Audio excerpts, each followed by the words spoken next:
오늘은 창세기 38장입니다.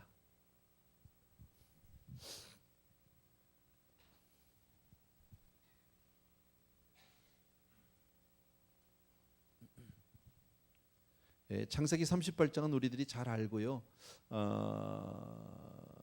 많이 소개됐던 그런 그 챕터 가운데 하나입니다. 먼저 저는 창세기 38장을 시작하기 전에 이렇게 한번 같이 고백했으면 좋겠어요. 다 같이 교회는 매우 소중한 곳입니다. 교회는 매우 신비한 곳입니다. 옆에 있는 사람들하고요, 어떤 일이 있어도 우리 교회를 떠나지 맙시다. 아멘입니까? 이거 굉장히 중요한 겁니다. 정말 너무너무 중요한. 오늘은 그 유다와 다말의 이야기예요. 아마 우리 성도님들 가운데 아시는 분들이 많을 거고요. 아마 처음 듣는 분도 계실 수 있습니다. 근데 처음 오늘 창세기 38장을 통해서 우리가 보는 것은 유다의 그 인생 걸음이 잘 못 가고 있다라는 거예요.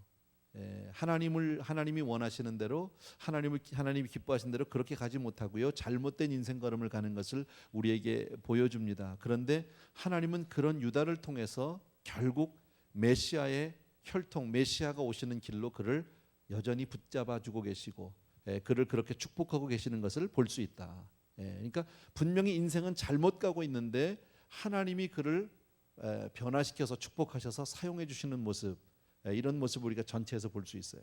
얼마나 우리에게 소망인지 몰라요. 얼마나 우리에게 큰 위로인지 몰라. 왜냐하면 우리가 다 바르게만 사는 사람들은 아니니까. 신앙 안에 있고 주 안에 있고 교회 안에 있지만 우리 가다가 좀 잘못할 때도 많잖아요, 그죠? 그래도 우리는 잘 될 수밖에 없는 줄로 믿습니다. 우리는 그냥 어쩔 수 없어요. 잘 될 수밖에 없다. 아멘입니까? 1절 말씀 같이 한번 읽겠습니다. 1절 다 같이 시작. 그 후에 유다가 자기 형제에게서 내려가서 아둘람 사람 히라에게로 나아가니라. 유다가 자기 형제를 떠났다. 우리 여기에 대해서 한번 여러 가지로 이렇게 한번 그 배경을 한번 생각해 볼 수 있어요. 유다가 왜 형제들을 떠났을까요? 우리가 잘 아는 대로 야곱의 아들 중에 넷째 아들이잖아요, 그죠? 근데 야곱의 그 12아들은 우리가 아는 대로 엄마가 4명이에요. 다 배다른 형제들. 우리 그런 것을 볼 수 있거든요. 배다른 형제들하고 이렇게 12명이 같이 살면 좋을까요? 안 좋을까요? 그냥 상상을 한번 해보자고. 잘은 모르겠지만 우리 가운데 뭐 그렇게 가정 환경에 있는 분은 제가 알기로는 없는 것 같은데 복잡할걸요. 어쩌면 같이 지내오면서요, 막 징글징글할지도 몰라. 한 집에서 태어나서 아버지가 한 사람이니까 어쩔 수 없지만 막 이 엄마가 넷 사이에서 태어난 아들들끼리의 그 보이지 않는 어떤 갈등, 불화, 뭐 다들 멀쩡한 것 같이 그냥 한 식탁에 둘러앉아서 밥을 먹을지 모르지만 서로 간에 팽팽한 어떤 긴장감 내지는 서로 간의 어떤 그 질치, 상상해 볼 수 있죠. 거기다가 루벤이라고 하는 놈은 서모와 간통을 했어요. 그죠? 그러면 그 어머니가 서모가, 그러니까 아버지의 첩이라고 얘기해야 되는지 모르죠. 어쨌든 그 여자가 낳은 아들들도 있잖아. 그 아들과 루벤과 사이가 어땠을까요? 이 자식 우리 어머니를 그렇게 나오지 않겠습니까? 거기다가 또 우리가 알지만 세겜에 있을 때 시므온과 레위가 주축이 돼서 사기극을 벌리고 그리고 대량 학살. 형제들은 거기에 같이 그냥 끌려 들어가서 다 하루아침에 살인자로 변하고, 끝나고 나서 사이가 뭐 그렇게 잘했다, 우리 다 잘 죽였다 이랬을까요? 뭐 끝나고 났지만 다 전쟁을 하고 사람들을 죽였지만 그리고 나서 마음이 얼마나 쓸쓸할까요? 사람이 사람을 죽였단 말이에요. 우리 왜 전쟁터에 갔다 오고 나면 그 군인들 가운데서 군대를 갔다 온 분들이 굉장히 그 트라우마에 시달리는 경우들 많잖아요. 전쟁 후유증 만만하지 않죠, 그죠? 앞으로 우리가 또 미국에서 겪어야 되는 그런 일 가운데 하나, 월남전 이후에 얼마나 많은 사람들이 그 재향 군인이라고 합니까? 뭐라고 합니까? 그 베테랑들이 얼마나 많이 힘들었는지 우리 잘 알죠. 그런 후유증. 또 자기 형제 중에 하나인 요셉을 팔았단 말이죠. 죽이려고 하다가 팔아넘겼어요. 물론 형제들이 의기가 투합해서 팔아넘겼지만 자기 형제 중에 한 사람을 인신매매범에게 팔아버리고 그리고 난 나머지 형제들이 화목할 수 있을까요? 와, 잘했다, 우리 정말 잘했지, 그지, 하나 됐지, 이럴 수 있을까요? 아니요.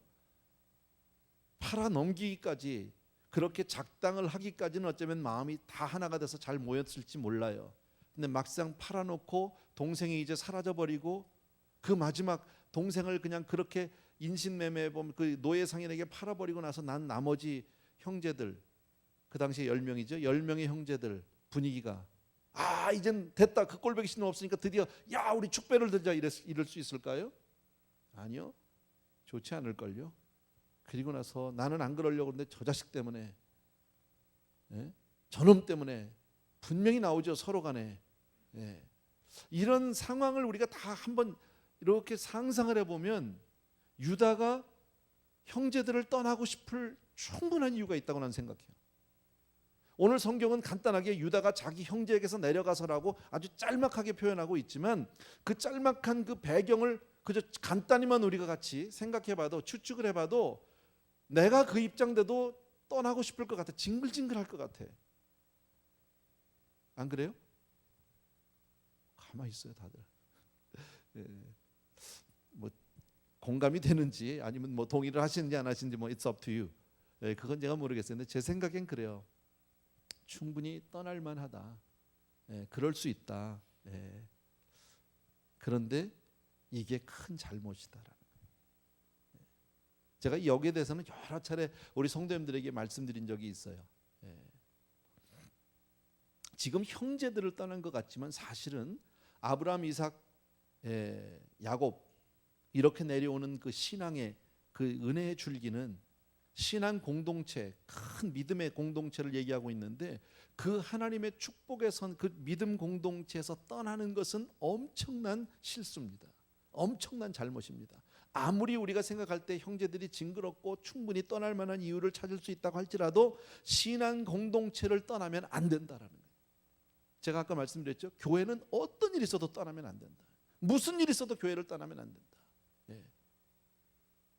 오전 뭐 가까이 얘기하면 우리 교회 안에 이 공동체를 떠나면 안 되지만 때로는 교회를 이렇게 떠나서 옮기는 수가 있습니다. 다른 교회로. 그래도 교회를 안에 있는 거죠.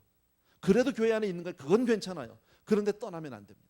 아예 교회를 멀려고 나 징그러, 교회가 나가는 것들 아주 다 꼴보기 싫어, 난 안 가, 그리고 혼자서 있는 것 굉장히 충분한 이유가 본인에게 있을 수 있지만 안 된다. 이건 굉장히 무서운 얘기입니다. 오늘 성경은 그것을 우리에게 너무 뚜렷하게 보여주고 있다라는 거예요. 저는 분명히 믿기로 성경에 이런 단어는 없지만 교회는 보이지 않는 하나님의 보호하심이 있는 곳이다. 아멘입니까 여러분? 믿음, 물론 이 세상에 온전한 교회 없고요, 완전한 교회 없고, 부족하지 않은 교회 없어요. 다 마찬가지입니다. 어느 교회도 이 세상에 온전한 교회 없습니다.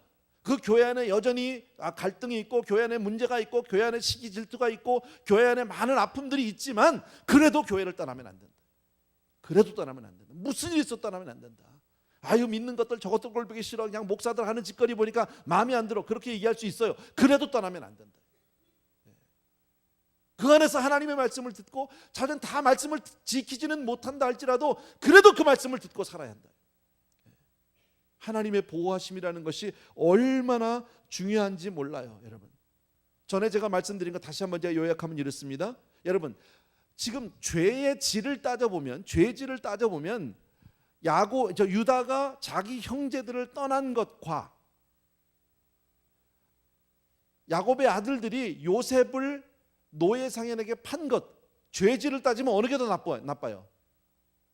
동생 파는 게 훨씬 나쁜 거지요. 사람이 사람을 판다는 것도 말이 안 되지만 자기 동생을 판다는 게 말이 됩니까? 죄질로 보면 훨씬 나쁜 겁니다. 또 유다가 자기 형제들을 떠나서 좀 멀리 안 보고 살고 싶어서 멀리 딴 동네 가서 사는 것과 세겜 족속을 가서 다 칼로 쳐 죽인 것과 어느 것이 더 죄질이 나쁩니까? 살인한 것이 훨씬 나쁘다. 루벤이 자기 어머니하고 자기 서모와 간통한 것과 형제를 떠난 것, 어느 것이 더 죄질이 나쁩니까? 물어보면 안 하잖아요. 그죠? 그런데도 아까 말씀드렸던 그 형제를 팔아먹은 것이나 나가서 세겜 족속을 다 죽인 것이나 자기 서모와 간통했을 때 별일이 없었다는 거예요.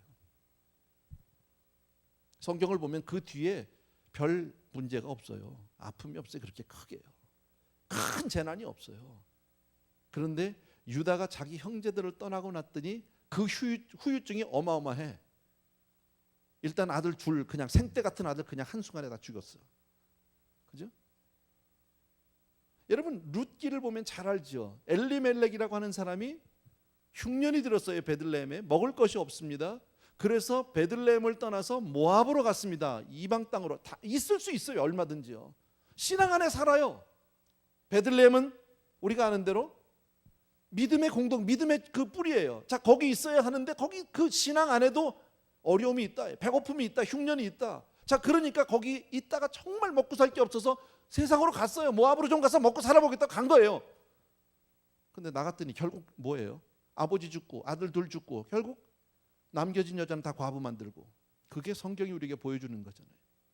베들레헴을 떠났을 때 왜 이런 일이 벌어졌을까? 교회는 보이지 않는 하나님의 은혜의 보호하심이 있다. 아멘입니까 여러분? 우리가 꼭 교회 안에서 다 잘하기 때문에 우리가 보호함을 받는 것이 아니지요. 그죠? 우리가 여전히 부족함이 있죠. 교회 안에 있으면서 여전히 거짓말도 하고 나가서 우리가 나쁜 짓도 하고 뭐 우리가 있잖아요. 부끄러운 일도 하고 다 하는데 그럼에도 불구하고 우리가 별탈 없이 살 수 있는 것은 하나님의 은혜인 줄로 믿습니다. 세상 사람들은 아무렇지도 않대. 그건 걔네들 얘기고 우리는 다르다는 거예요. 우리가 교회를 떠나면 그건 정말 문제가 생깁니다. 하나님이 그대로 두지 않습니다. 그래서 교회는 어떤 일이 있어도 떠나면 안 된다. 어떤 어려움이 있고 어떤 아픔이 있다 할지라도 신앙 공동체, 믿음 공동체를 떠나면 안 되는 겁니다. 이건 여러분이 아주 가슴에다 새겨 놓으셔야 합니다. 절대로 무슨 일이 있어도 신앙 공동체, 믿음 공동체를 떠나서는 안 된다. 자, 2절부터 제가 읽겠습니다. 유다가 거기서 가나안 사람 수아라는 자의 딸을 보고 그를 취하여 동침하니 그가 잉태하여 아들을 낳으며 유다가 그 이름을 에리라 하니라. 그가 다시 잉태하여 아들을 낳고 그 이름을 오난이라 하고 그가 또 다시 아들을 낳고 그 이름을 셀라라 하니라. 그가 셀라를 낳을 때에 유다는 거십에 있었더라. 자, 뭐 얘기는 간단한 겁니다. 그가 이방으로 갔습니다. 형제들 꼴보기 싫어서 멀리 갔습니다. 거기 가서 누구를 만났습니까? 이방 사람 만났어요. 수아라는 사람의 딸 봤더니 너무 이쁜 거야. 마음에 드는 거야. 그래서 결혼했어요. 뭐 그럴 수 있잖아요. 결혼했어요. 그리고 아들을 셋 낳았다. 그 얘기입니다. 자, 이 과정에서 우리가 좀 생각해 볼 것이 있습니다. 그게 뭐냐? 아브라함이 자기 며느리를 얻는데 얼마나 애를 썼는지 우리 잘 알죠. 그죠? 그 이방 동네에서 며느리를 얻지 않으려고 자기 종을 시켜서 밧다나람까지 그 먼 데까지 보내서 너는 어쨌든지 가서 믿음의 딸을 데려오라고 얘기해서 결국 자기 아들 이삭을 위해서 며느리를 그렇게 데려오는 모습 우리 잘 알거든요. 그런데 거기에 비해서 지금 유다는 너무 쉽게 아무 생각 없이 이방 여자하고 그냥 쉽게 결혼해버린다. 그냥 기쁘면 되는 거예요. 자기 마음에 들었어요. 그래서 결혼했어요. 뭐 인간적으로 볼 때는 얼마든지 그럴 수 있고 가능한 일입니다. 그런데 그 사이에서 이제 자식을 낳습니다. 생각해 보십시오. 아들 셋 낳습니다. 뭐 잘 낳았으니까 결혼해서요. 자, 그 아이들이 자라야 되는 거예요. 자, 그 아이들이 자라는 동안에 엄마 아빠 사이에 아이들의 가치관의 혼란이 있을까요, 없을까요? 아빠가 하는 얘기하고 엄마가 얘기하는 게 달라. 가치관이 달라. 왜? 아빠는 그래도 믿음의 가정에서 믿음의 줄기에서 나온 아들이거든요. 유다니까. 그죠? 그 아버지가 야곱이니까. 그 할아버지가 이삭이니까. 그러니까 그렇게 와서 자기는 어렸을 때부터 주일학교도 다녔고 믿음도 알아요. 하나님이 누군지 알아요. 그래서 그렇게 살아가는데 자기 엄마는 알아 몰라? 몰라. 아버지가 하는 얘기가 이해가 안 돼. 그러니까 아버지가 이렇게 얘기하는데 어머니는 괜찮아. 그렇게 사는 거야 사람 다. 아버지가 괜히 그러시는 거야. 애들이 헷갈리기 시작하는 거예요. 신앙교육이 제대로 돼요? 안 돼요? 안 된다. 아들 셋을 잘 낳는데 그렇게 자랐어요. 애들이. 6절 7절 보세요. 유다가 장자 엘을 위하여 아내를 취하니 그 이름은 다말이더라. 유다의 장자 엘이 여호와의 목전에 악함으로 여호와께서 그를 죽이신지라. 자, 아들이 얼만큼 장성했냐면 장가갈 만큼 컸어요. 그럼 오래 사는 거잖아.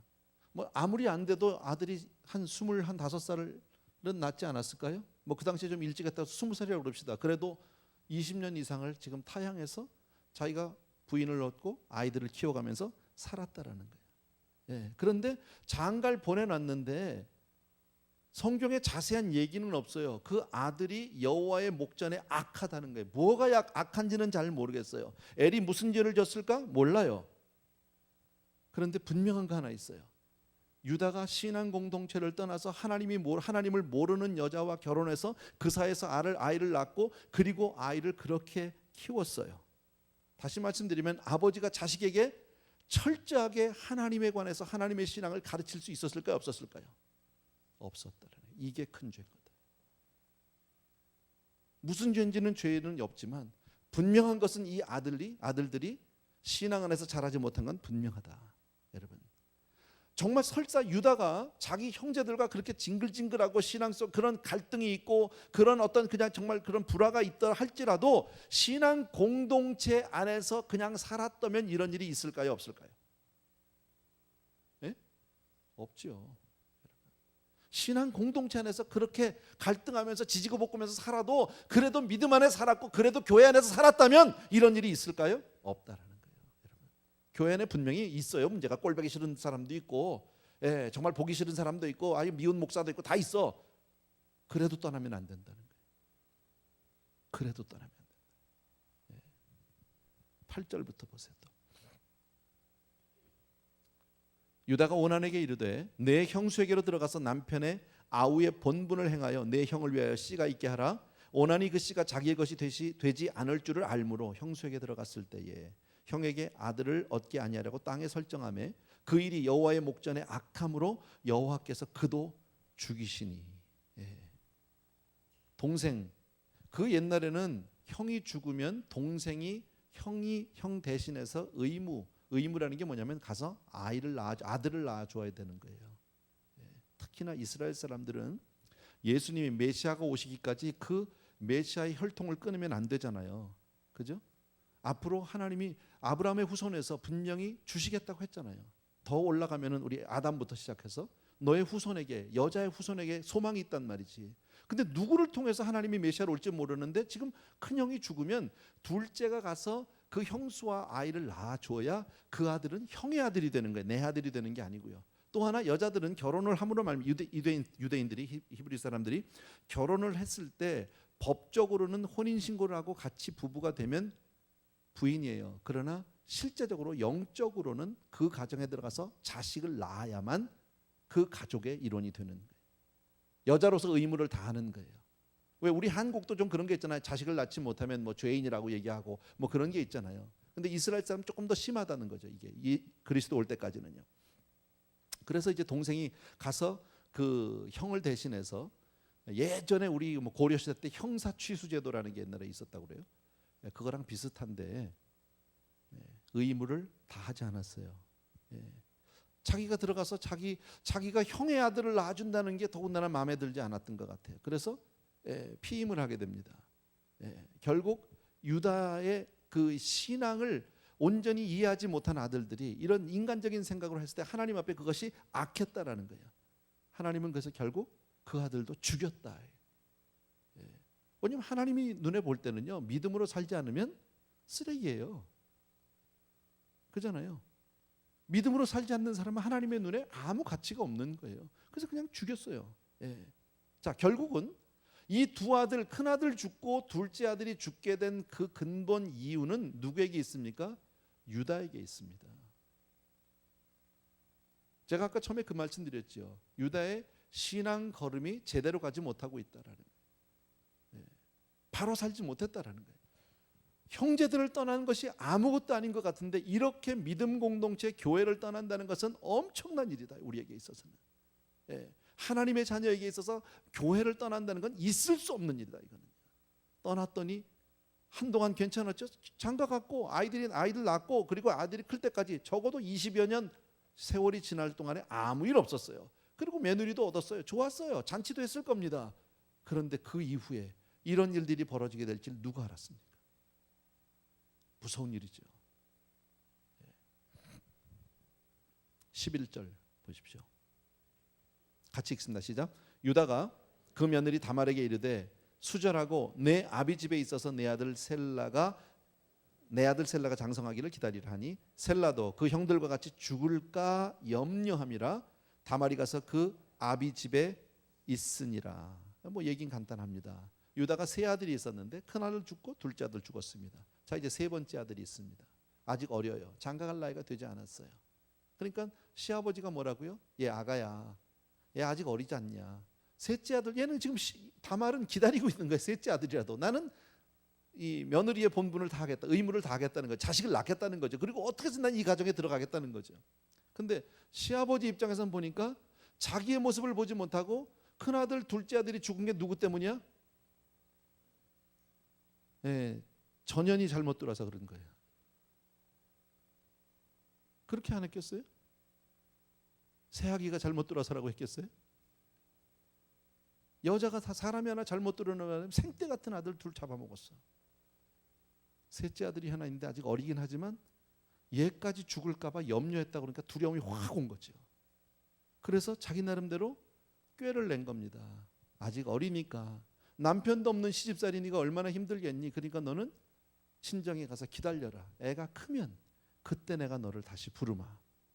시아버지가 그렇게 얘기하면 며느리는 가야지요. 그래서 갔어요.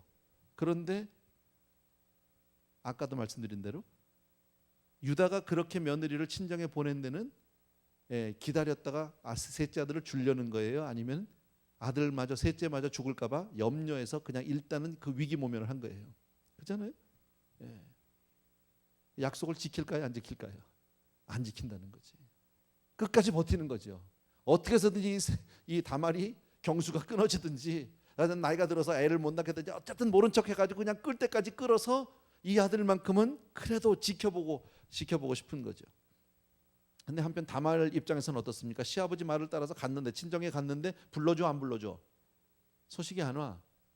애가 지금 나이가 됐는데 장가갈 수 있는데 충분히 지금 와서 아이 낳아줄 수 있는 나이가 됐는데 안 부른다는 거예요. 자기를요. 시아버지가 자기한테 한 약속을 지킬 생각을 안 하는 거예요. 지금. 속상하죠. 자, 그런데 12절부터 보십시오. 얼마 후에 유다의 아내 수아의 딸이 죽은지라 유다가 위로를 받은 후에 그 친구 아둘람 사람 히라와 함께 딥나로 올라가서 자기 양털 깎는 자에게 이르렀더니 혹이 다말에게 고하되 내 시부가 자기 양털을 깎으려고 딥나에 올라왔다 한지라. 자, 얼마 후에라니까 얼마나 시간이 흘렀는지는 모르지만 유다의 아내 그 이방에서 얻은 여자가 죽었습니다. 슬픔을 당했지요. 그래서 그 슬픔이 다 위로를 받은 후에 아마 시간이 좀 지났겠죠. 상을 다 지내고 한동안 시간이 지났을 겁니다. 그때 친구가 하나 왔습니다. 히람 사람 누가 왔습니다. 와서 바람이나 쐬자 가서. 친구야, 너무 그렇게 슬퍼하지 말고 이제 나가서 나하고 바람이나 쐬. 그래가지고 지금 여행을 간 거예요. 마침 양털 깎는 자로 갔다니까 뭐 비즈니스 출장 정도 갔는지 뭐 어쨌든 갔습니다. 근데 누군가가 혹이 썸바리 누군가가 다말에게 이런 얘기를 해주는 거죠. 뭐라고 얘기했냐면 너희 시아버지가 양털 깎으려고 딥나로 왔다. 온댄다. 그 얘기를 들었어요. 근데 다말 입장에서는 시아버지가 아무리 기다려도 약속을 안 지키니까 그 다음에 무슨 일이 벌어졌느냐 여러분 다 아시는데 14절부터 제가 읽습니다. 그가 그 과부의 의복을 벗고 면박으로 얼굴을 가리고 몸을 휩싸고 딥나 길 곁에 곁 에나임 문에 앉으니 그가 셀라가 장성함을 보았어도 자기를 그의 아내로 주지 않음을 인함이라. 그가 얼굴을 가리었으므로 유다가 그를 보고 창녀로 여겨 길 곁으로 그에게 나아가 가로되 청컨대 나로 내게 들어가게 하라 하니 그 자부인 줄 알지 못하였음이라. 그가 가로되 당신이 무엇을 주고 내게 들어오려느냐. 유다가 가로되 내가 내 떼에서 염소 새끼를 주리라. 그가 가로되 당신이 그것을 줄 때까지 약조물을 주겠느냐. 유다가 가로되 무슨 약조물을 내게 주랴. 그가 가로되 당신의 도장과 그 끈과 당신의 손에 있는 지팡이로 하라. 유다가 그것들을 그에게 주고 그에게로 들어갔더니 그가 유다로 말미암아 잉태하였더라. 그가 일어나 떠나가서 그 면박을 벗고 과부의 의복을 토로 입으니라. 19절까지 제가 읽었는데 자 다시 한번 얘기합니다. 자, 유다는 상처를 하게 됩니다. 부인이 죽었습니다. 슬픔 가운데 있었습니다. 얼마간 시간이 지났고 그 친구가 와서 여보 친구야 바람 쐬자. 그래서 갑니다. 그래서 어딘지는 모르지만 딴 동네로 갔어요. 여행을 갔어요. 간 김에 양털 깎는 자리가 비즈니스 이왕 한데 가자. 뭐 그렇게 된 거겠죠. 근데 그 소식을 다말이 듣습니다. 왜요? 아무리 기다려도 셋째 아들을 나에게 주려고 하나니까. 시아버지가 약속을 안 지키니까. 그래서 과부의 의복을 벗었대요. 그 옛날에 과부는 난 잘 모르겠어요. 무슨 옷을 입었는지 모르지만 뭐 우리 한국식으로 따지면 옛날에 사극 같은 거 보면 왜 남편 과부들은 왜 흰 소복 같은 거 입고 살고 뭐 그런 거 아닙니까? 그걸 벗고 창녀의 옷이 아마 있었나 봐요. 예, 그래서 창녀의 옷을 막 빨간 옷을 뒤집어 썼는지는 모르겠지만 어쨌든 그런 옷을 입고 나갑니다. 그리고 길목에서 기다리고 있는 겁니다. 예, 그리고 자기 시아버지가 오기를 기다립니다. 그러나 먼저 꼬리치지는 않았어요. 가서 서 있었었죠. 예. 근데 이 할아버지가 여러분 생각해봐요. 유다가 형제들을 떠나서 타향에 갔고요. 거기서 결혼을 했고 몇 살에 장가 갔는지는 I don't know. 성경 기록이 없으니까. 그리고 아들 셋 낳았어요. 적어도 30년은 지났을 겁니다. 유다가 20살 때 집을 떠나서도 50입니다. 거기다가 아들 장가 보냈고 둘째 아들도 보냈고 그 다음에 부인하고 좀 더 살다 죽었으니까 미니멈 오브 제가 볼 때는 55세에서 60세는 넘었어요. 상식적으로 그렇잖아요. 생각해 보면요. 예. 근데 이 할아버지가 타향에 가니까 딴 생각이 들었다. 55 이상 이 자리에 있는 남자들 윤창중이도 그랬잖아. 57이라며.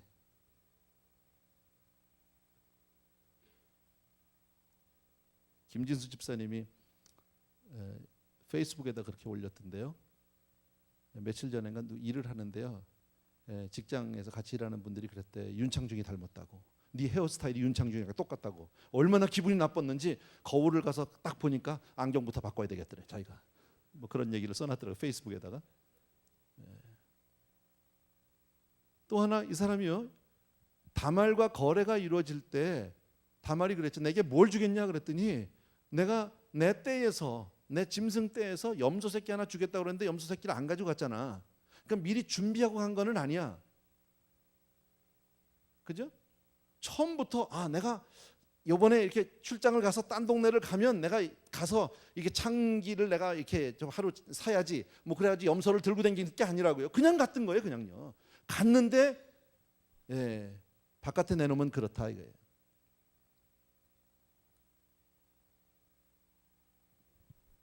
어떤 사람은 그러더라고요. 창녀의 옷을 입고 길목에서 기다리고 있는 다말은 그럼 잘한 거냐? 그죠?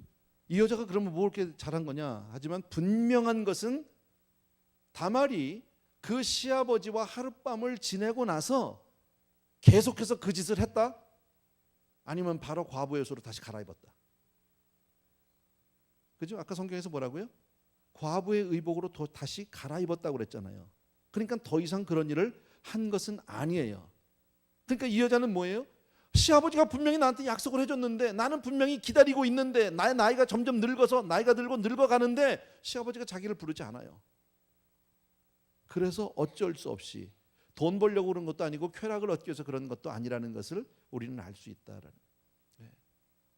어쨌든 여기서 남자들은 다 그래요. 아시겠죠? 남자들은 다 그래. 별수 없어요. 20절 이하를 보겠습니다. 유다가 그 친구 아둘람 사람의 손에 부탁하여 염소 새끼를 보내고 그 여인의 손에서 약조물을 찾으려 하였으나 그가 그 여인을 찾지 못한지라. 그가 그곳 사람에게 물어 가로되 길곁 에나임에 있던 창녀가 어디 있느냐. 그들이 가로되 여기는 창녀가 없느니라. 그가 유다에게로 돌아와 가로되 내가 그를 찾지 못하고 그곳 사람도 이르기를 여기는 창녀가 없다 하더라. 유다가 가로되 그로 그것을 가지게 두라.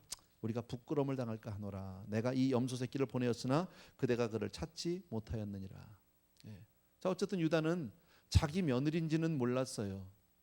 그리고 이제 순간적으로 타지에 가서 순간적으로 그런 충동이 생겼고, 그리고 하룻밤을 여자를 샀어요. 그리고 지냈어요. 며느리 입장에서는 알았지만 유다는 알지 못하고 그냥 창녀라고 생각을 하고 하룻밤을 지냈어요. 그리고 그에게 증표로 그 보증으로 도장과 끈과 지팡이를 맡기고 염소 새끼 가져오면 그거 내놓으라고 이제 그러고 갔습니다.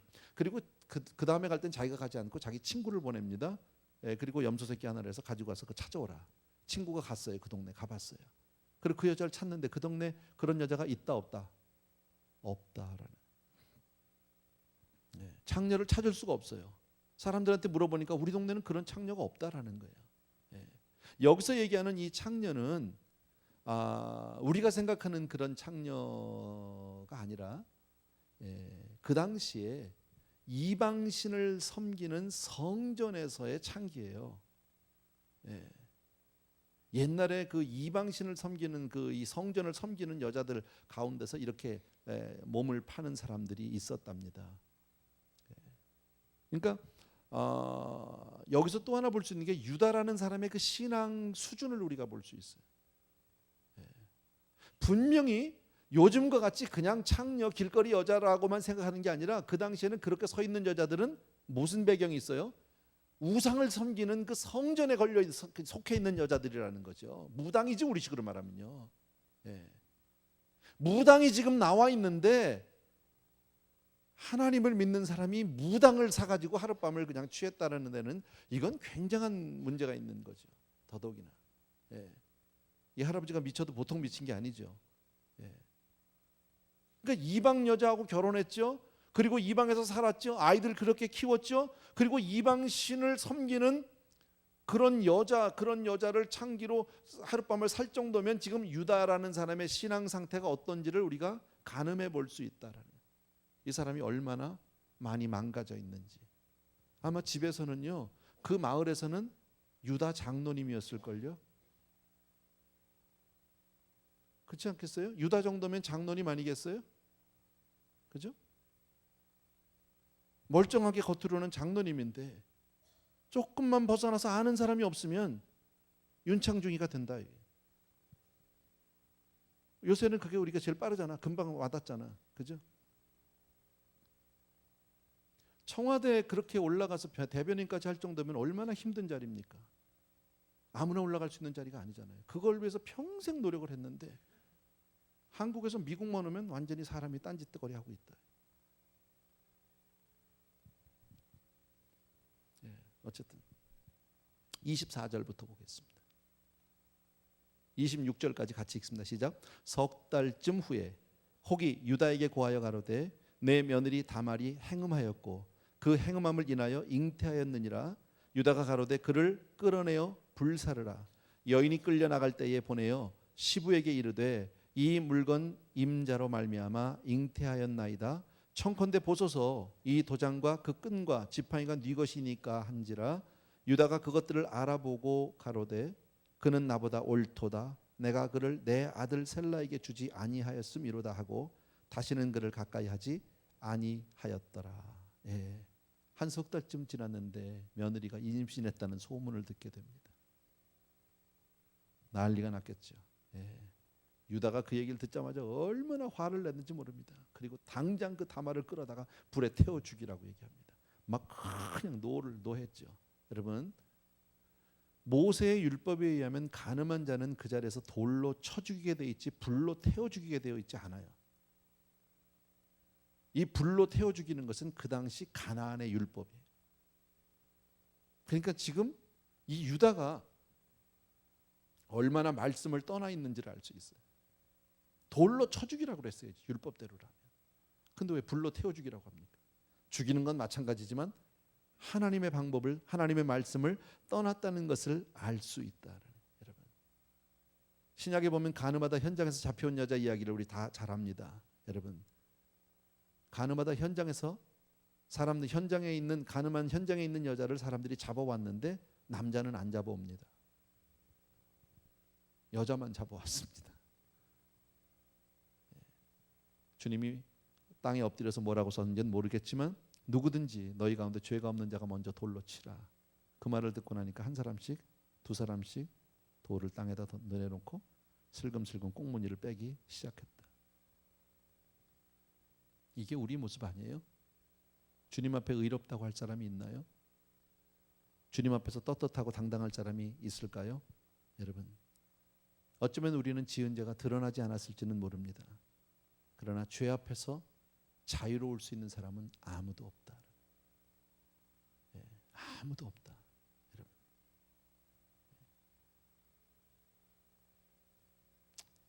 그래서 우리는 다른 사람의 잘못을 볼 때는 그 사람을 통해서 혹시 나는 어떤가, 내 모습을 살펴보는 게 지혜예요. 혹시 나는 괜찮은가. 아까 윤창중이라는 사람 이야기를 했지만 우리 다 아는 얘기니까. 혹시 나는 워싱턴을 갈 때 조심하지 않았나 생각해 볼 수 있죠. 그죠? 자, 한편 다말은 잡혀왔습니다. 아무 얘기도 하지 않습니다. 시아버지의 노가 그냥 발해가지고 불에 태워 죽이라고 하니까 끌려가면서 하는 얘기가 있습니다. 그때 도장과 끈과 지팡이를 내놓으면서 얘기하죠. 아이의 아버지가 바로 이 물건의 주인이다.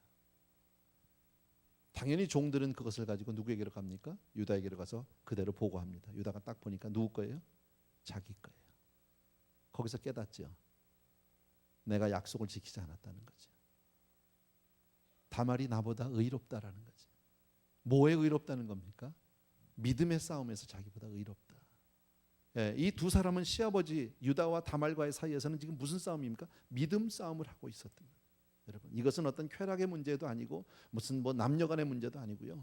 그냥 거기서 믿음으로 어떻게 해서든지 이 여자는 지금 믿음으로 살려고. 왜? 그 이후에 사실 웬만한 여자 같으면 그래야 되는 거 아니? 정말 그 자리가 탐났다고 혹시 유다의 자기 시어머니가 죽은 다음에 그 자리가 탐났다면 하룻밤 시아버지와의 하룻밤을 지난 다음에 방금 나와야 되는 거 아니야? 여보 그러고 나가야 되는 거 아닙니까? 영감 그러고 나가든지.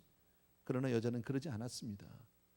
그리고 자기가 임신 3개월이 될 때까지 자기 시아버지가 자기를 그렇게 대노하면서 자기를 불러서 처형하려고 할 때까지 아무 얘기하지 않다가 마지막 순간에 그것을 내놓고 있다. 이것을 본 순간에 유다가 뭘 깨달아요? 며느리가 나보다 믿음이 더 좋다, 더 옳다라는 사실을 얘기합니다. 그리고 자기가 약속을 지키자는 것에 있어서 인정합니다. 자기의 죄가 드러나게 될 때 인정하는 모습을 볼 수 있다. 여러분, 여기서 우리가 또 하나 볼 수 있는 것은 유다의 모습에서 우리의 소망을 볼 수 있다. 왜냐하면 우리가 그렇게 연약한 사람들이거든요. 그런데 하나님 앞에서 나의 잘못된 모습을 발견하면 그때라도 돌이키고 그때라도 인정하고 회개하면 된다.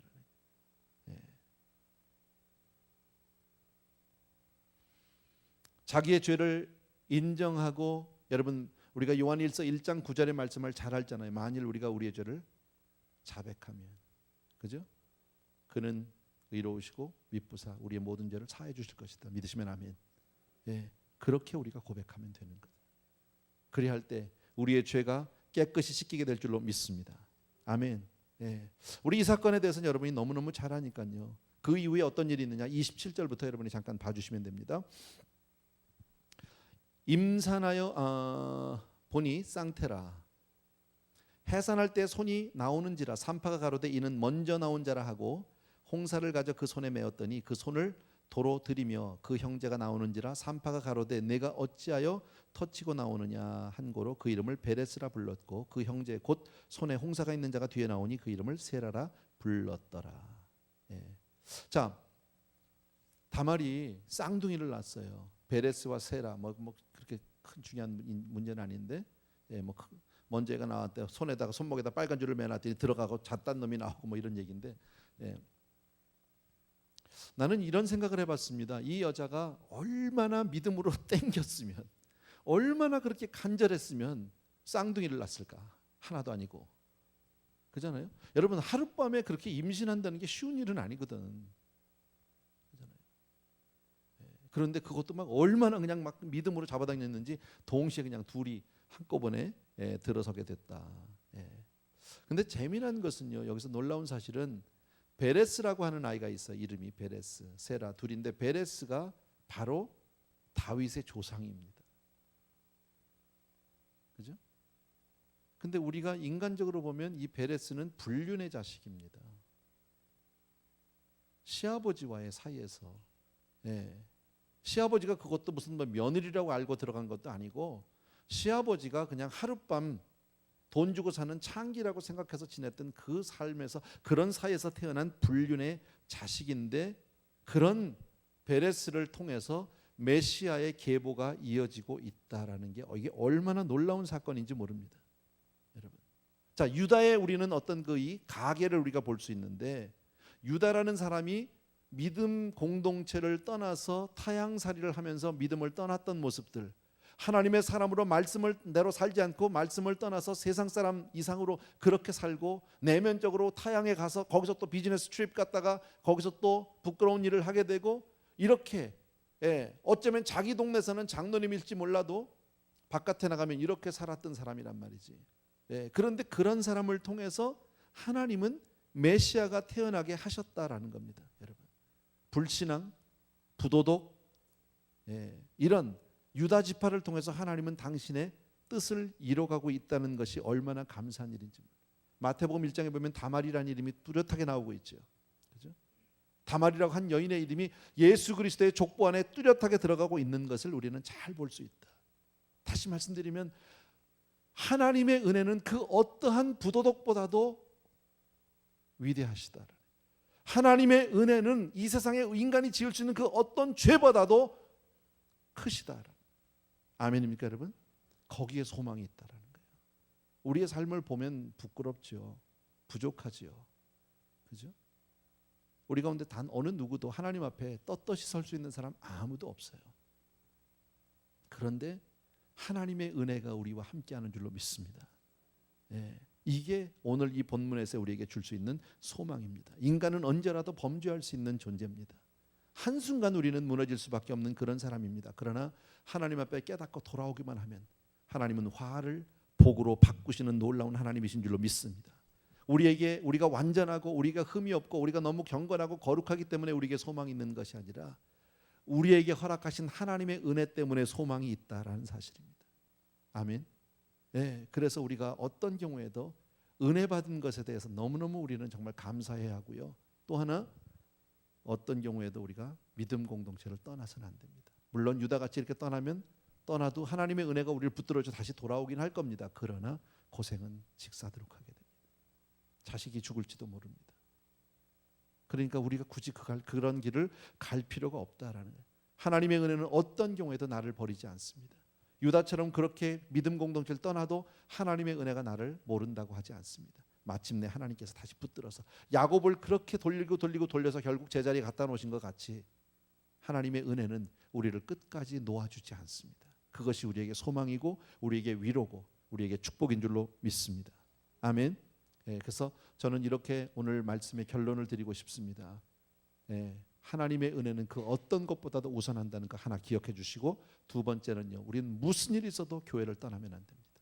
아무리 힘들고 아무리 어렵고 꼴배기신 사람이 있어도 교회를 떠나면 안 됩니다. 심지어는 여러분이 정말 목사가 너무너무 꼴배기 싫으면 그놈을 내쫓더라도 여러분은 버티고 있어야 합니다. 목사 때문에 여러분이 교회를 떠나서는 안 됩니다. 그럴 수 있잖아요. 나 미워하는 사람도 많아요, 우리 교회에서요. 미움으로 나오시는 분도 있거든요. 괜찮아요. 난 근데 웬만해서는 안 나갈 사람이에요. 그리고 갈 데가 없어요, 나는요. 밀어내도 난 못 가요. 아무리 밀어내도 난 못 가니까 여러분이 질긴가 내가 질긴가 해보자고. 그러나 나 때문에 교회를 떠나서는 안 됩니다. 차라리 나를 밀어내도 여러분은 버티고 있어야 합니다. 꼭 기억해 주셨으면 좋겠습니다. 아멘. 주의 친절한 팔의 안개사 우리 찬양 한번 드리고 나서 기도하고 싶습니다. 조금 천천히 불렀으면 좋겠어요.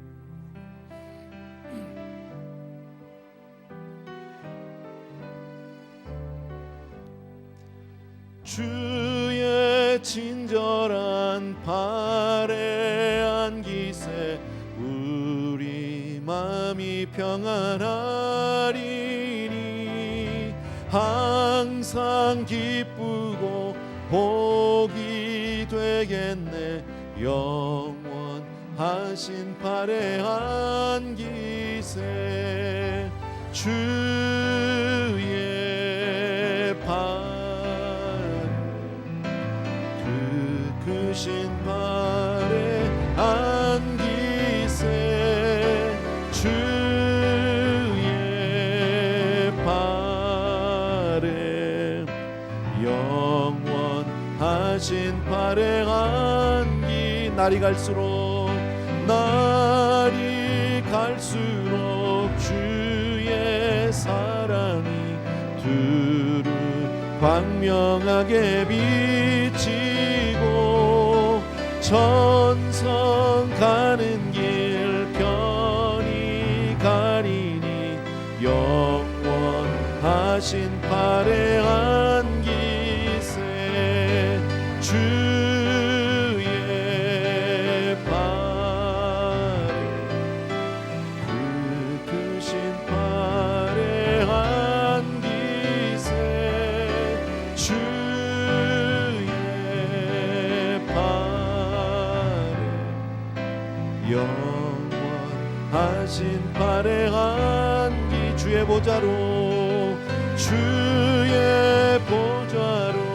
나갈 때에 기뻐 찬미 소리 외치고 겁과 두려움 없어지리니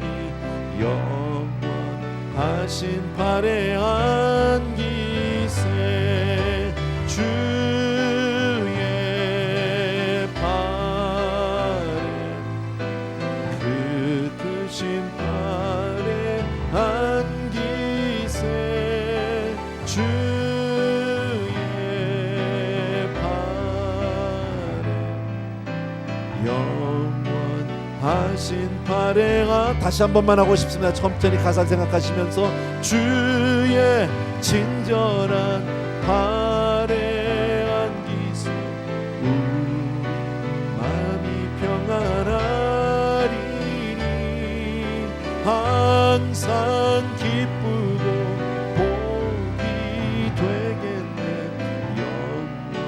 영원하신 팔에 안기세 주의